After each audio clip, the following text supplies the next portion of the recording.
যুক্তরাষ্ট্র ও ইরানের মধ্যে সম্প্রতি স্বাক্ষরিত ৬০ দিনের গোপন সমঝোতা স্মারকের ১২টি ধারা বা শর্ত প্রকাশ করেছে ইসরায়েলি সংবাদ মাধ্যম চ্যানেল 12। দুই দেশ আনুষ্ঠানিকভাবে চুক্তির শর্ত গোপন রাখলেও এই যুদ্ধবিরতি চুক্তির খবর আসার পর থেকেই ক্ষোভে ফুঁসছে ইসরায়েল। ফাঁস হওয়া নথি অনুযায়ী এই চুক্তিতে পারমাণবিক নিরস্ত্রীকরণ, সামরিক কৌশল এবং অর্থনৈতিক স্বার্থের এক নজিরবিহীন ভারসাম্য তৈরি করা হয়েছে। চুক্তির প্রধান শর্তগুলি তুলে ধরা হলো: শত্রুতামূলক আচরণ বন্ধ। ইরান, মার্কিন যুক্তরাষ্ট্র এবং তাদের মিত্ররা লেবানন সহ সব জায়গায় সব ধরনের বৈরী বা শত্রুতামূলক আচরণ বন্ধ করবে। পরমাণু অস্ত্র না তৈরির প্রতিশ্রুতি। ইরান পরমাণু অস্ত্র তৈরি বা তা সংগ্রহ না করার ব্যাপারে তাদের প্রতিশ্রুতি পুনর্ব্যক্ত করেছে। ইউরেনিয়াম মজুদ সরানো। ইরানের সমৃদ্ধ ইউরেনিয়াম মজুদ সরিয়ে ফেলার বিষয়টি সমাধান করতে মার্কিন যুক্তরাষ্ট্র ও ইরান একমত হয়েছে। পারমাণবিক চাহিদা নিয়ে আলোচনা। মার্কিন যুক্তরাষ্ট্র ও ইরান ইউরেনিয়াম সমৃদ্ধিকরণ এবং ইরানের পারমাণবিক চাহিদার বিষয়ে আলোচনা করবে।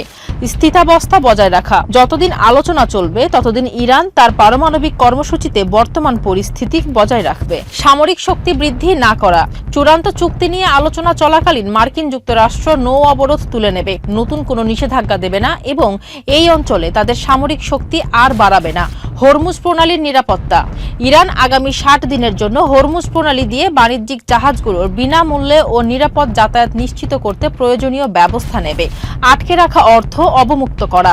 এই সমঝোতা স্মারকটি বাস্তবায়িত হওয়া মাত্রই মার্কিন যুক্তরাষ্ট্র আটকে রাখা ইরানি অর্থ অথবা সম্পদ ব্যবহারের সুযোগ করে দেওয়ার প্রতিশ্রুতি দিয়েছে। মার্কিন সেনা ও নিষেধাজ্ঞা প্রত্যাহার। যদি একটি চূড়ান্ত চুক্তি সম্পন্ন হয় তবে মার্কিন যুক্তরাষ্ট্র ৩০ দিনের মধ্যে তাদের সেনা প্রত্যাহার করে নেবে এবং ইরানের ওপর থেকে সব ধরনের নিষেধাজ্ঞা বাতিল করবে। $৩০০ বিলিয়ন তহবিল। যে কোনো চূড়ান্ত চুক্তির মধ্যে ইরানের পুনর্গঠনের জন্য $৩০০ বিলিয়ন একটি তহবিল গঠনের পরিকল্পনা অন্তর্ভুক্ত থাকবে। তেল বিক্রির সাময়িক সুযোগ। আলোচনা চলাকালীন ইরান যাতে তেল বিক্রি করতে পারে সেজন্য ওয়াশিংটন সাময়িকভাবে তেহরানকে নিষেধাজ্ঞার আওতামুক্ত রাখবে। নৌ চলাচলের নিয়ম নির্ধারণ। নৌ চলাচল এবং সামুদ্রিক সেবার নিয়মকানুন ঠিক করতে পারস্য উপসাগরীয় দেশগুলোর উপস্থিতিতে ইরান ও ওমানের মধ্যে আলোচনা অনুষ্ঠিত হবে।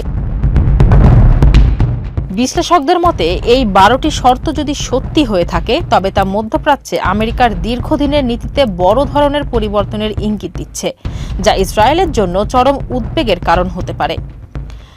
ফারজানা হাসিন, মানবকণ্ঠ।